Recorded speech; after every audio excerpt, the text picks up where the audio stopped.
Okey, apa khabar semua? Saya Cikgu Mia. Hari ini kita tengok bab 3, contoh 14, muka surat 70 dalam buku teks anda.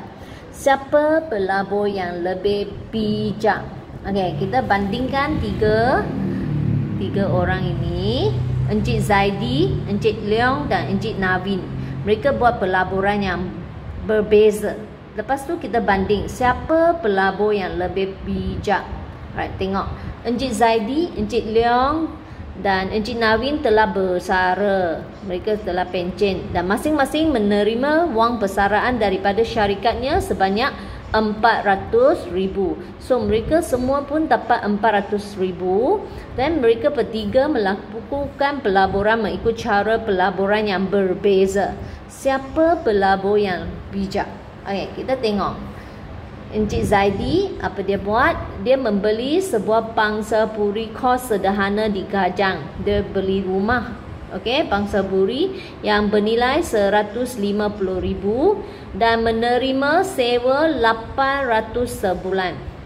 Lepas tu, wang selebihnya, sebab dia ada dalam tangan 400,000. So, wang selebihnya ialah 250,000. Okey, dia simpan dalam simpanan tetap dengan kadar faedah 4% setahun. Okey, kita tengok Encik Zaidi punya dulu. Okey, tahap dia, risiko dia rendah.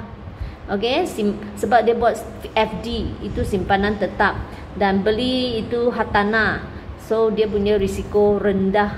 Okey, dia mengambil risiko yang, dia buat pelaburan mengambil risiko yang lebih rendah untuk Encik Zaidi.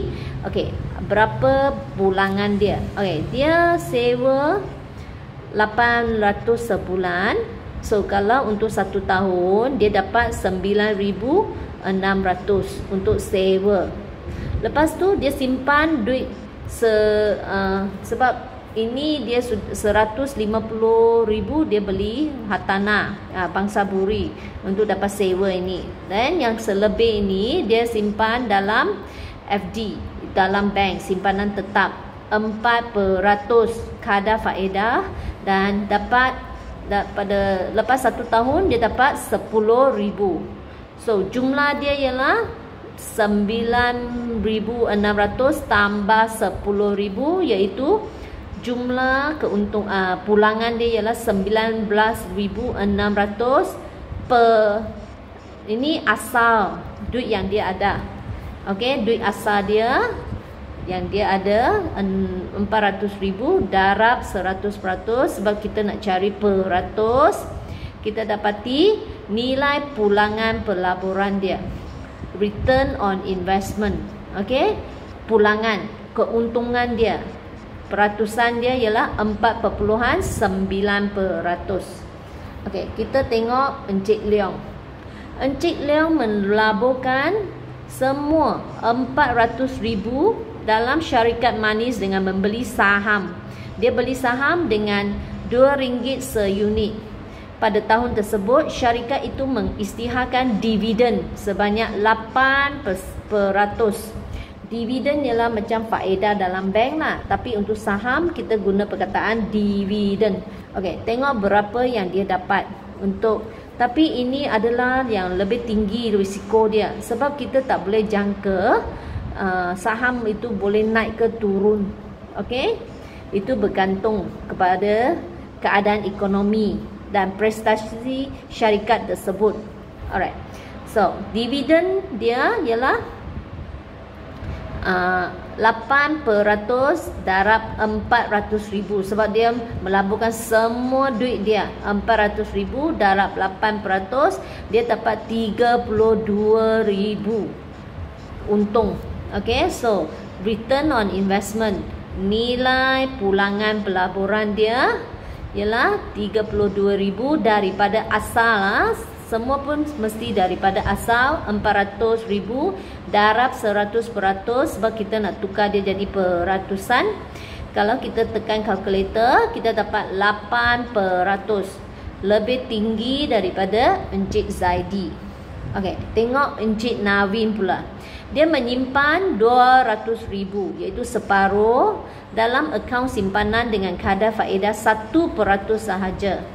Dan yang baki 200,000 dia ada 400,000. Separuh simpan dalam bank dengan kadar faedah 1% dan baki 200,000 dia simpan dalam akaun simpanan tetap. Faedah dia lebih tinggi 4%. Mengapa dalam simpanan tetap lebih tinggi? Sebab anda tak boleh keluarkan duit ini lepas 1 tahun penuh matang baru boleh keluarkan dan dapat itu faedah. Okey, kalau anda keluarkan sebelum cukup 1 tahun, anda tak dapat sebarang faedah, anda rugi. Okey, kalau anda simpan dalam akaun simpanan biasa 1%, dia memang lebih rendah sebab anda boleh keluar duit bila-bila masa. Anda keluar duit saja dia kira faedah 1% dia bagi. Alright, itu perbezaan dia. Okey, kita tengok apa yang Encik Nawin dapat. Dia punya risiko pun rendah sebab dia simpan dalam bank. Okey. So, kadar faedah itu faedah simpanan yang 1% punya dia dapat 2,000 pada hujung tahun. Yang simpanan tetap itu kadar faedah lebih tinggi 4%, darab 200,000 yang dia simpan dia dapat 8,000. So jumlah dia 2,000 tambah 8,000 dia dapat 10,000 daripada asal duit yang dia ada 400,000 darab 100% sebab kita nak tukar jadi peratusan. Dan tekan kalkulator kita dapat 2.5.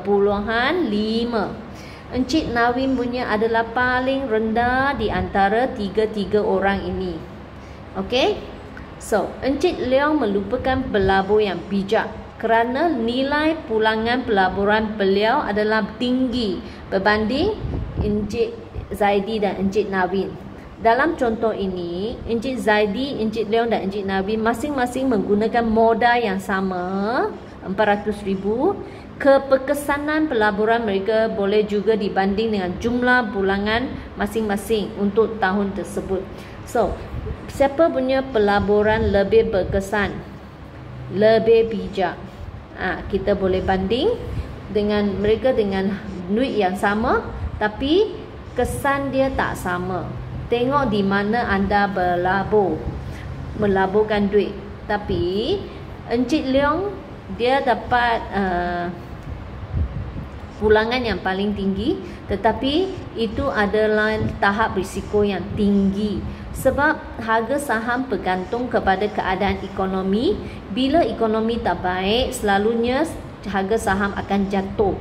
Dan bergantung kepada prestasi syarikat itu sebab anda beli saham syarikat tertentu. Kalau syarikat itu prestasi dia tak baik, harga saham itu pun boleh jatuh. So itu bergantung kepada apa yang kamu nak buat pelaburan di mana. Okey.